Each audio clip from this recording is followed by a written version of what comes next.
তো লিভারে হেমানজিওমা হলে যেটা হয়, মানুষ রোগীরা দৌড়ে আসে, টিউমার মনে করে, আবার অনেকে এটা ক্যান্সার কিনা খুব মানসিক সমস্যায় পড়ে যায়।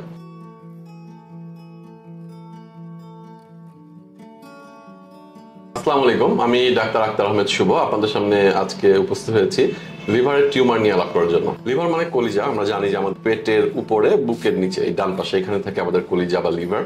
তো লিভারে কিছু কিছু টিউমার হয় যেগুলির কিছু ভয়ঙ্কর, আবার কিছু ভয়ের কিছু নেই।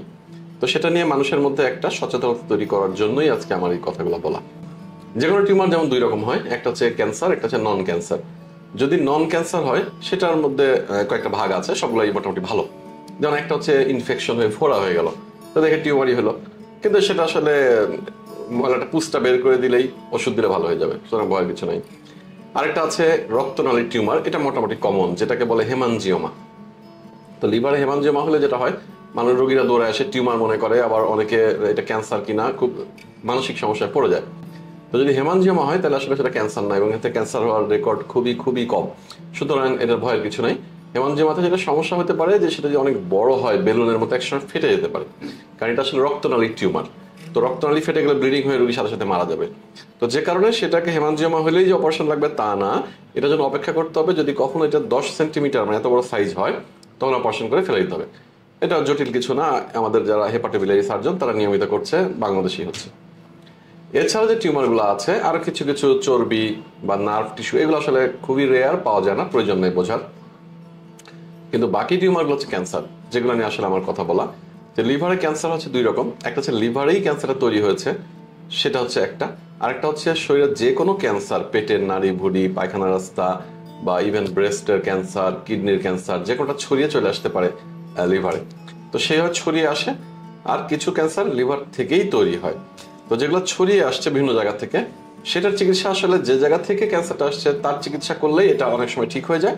তবে সাথে সাথে আমরা এটারও আবার অপারেশন করে অনেক সময় ফেলে দিই। আর রিয়েল যেটা লিভারেই তৈরি হয়েছে সেটা হচ্ছে মেইন ক্যান্সার, সেটার চিকিৎসা হচ্ছে আমাদের কাছে। সেটার চিকিৎসা হচ্ছে তিনজন করে। একটা হচ্ছে আমরা সার্জন, যদি প্রাথমিক পর্যায়ে আসে ক্যান্সারটা, তাহলে আমরা অপারেশন করে ফেলে দিই, যার ফলে রোগী সুস্থ হয়ে যায়। যারা একটু অ্যাডভান্স পর্যায়ে আসে তাদের জন্য আরো কিছু থেরাপি আছে, যেটা অপারেশনের মতোই, কিছু ইনজেকশন, কিছু লেজার, কিছু রে দিয়ে টিউমারকে গলানো হয় সেগুলা। আর টিউমার যদি বেশি অ্যাডভান্স পর্যায়ে চলে আসে, যে আসলে ছড়িয়ে গেছে লিভারের ক্যান্সার, তখন হচ্ছে কেমোথেরাপি দেওয়া হয়। এই তিনটা পদ্ধতি, কেমোথেরাপি, ফুটা করে মিনিমাল ইনভেসিভ যেটা, সেটা করে ইন্টারভেনশন রেডিওলজিস্টরা, আর প্রাথমিক পর্যায়ে আসলে আমরা সার্জনরা, লিভার সার্জনরা অপারেশন করে লিভার থেকে ক্যান্সারটা ফেলে দিচ্ছি। এই তিনটা হচ্ছে লিভার ক্যান্সারের চিকিৎসা। তো আসলে প্রত্যেকটাই বাংলাদেশে অ্যাভেলেবল এখন, তো গ্রামে গঞ্জে না হলেও ঢাকা শহরে তিনটা চিকিৎসাই অ্যাভেলেবল আছে, রোগীদের বিদেশ যাওয়ার কোনো প্রয়োজন নেই।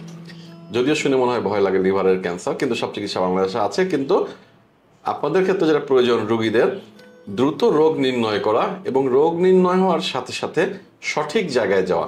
অর্থাৎ রোগ নির্ণয় হলে আপনাকে প্রথমেই যেতে হবে লিভার সার্জনের কাছে, আমাদের হেপাটোবিলিয়ারি সার্জনের কাছে আসতে হবে। এদিকে ওদিকে দৌড়ে সময় নষ্ট করে রোগের বাড়ানো যাবে না। আমরা দেখে যদি মনে করি যে সার্জারির মধ্যে আছে প্রাথমিক পর্যায়ে, আমরা সার্জারি করে ভালো হয়ে যাবে। যদি আমরা মনে করি যে না, এটা সেকেন্ড স্টেজ, তাহলে রেডিওলজিস্টদের কাছে পাঠাবো, তার একটা গলাবে। যদি আমরা মনে করি যে থার্ড স্টেজ, তখন কেমোথেরাপি অনকোলজিস্টরা চিকিৎসা করবে। সুতরাং আসলে আপনার সচেতনতাই পারে আপনার এই লিভারের জটিল ক্যান্সারকে সহজ করে দিয়ে মুক্ত জীবনে ফিরে আসা। সবাই সচেতন হবেন, লিভার সম্পর্কে সচেতন থাকবেন, যে কোনো সমস্যা হলে যোগাযোগ করবেন। ভালো থাকবেন, আল্লাহ হাফেজ।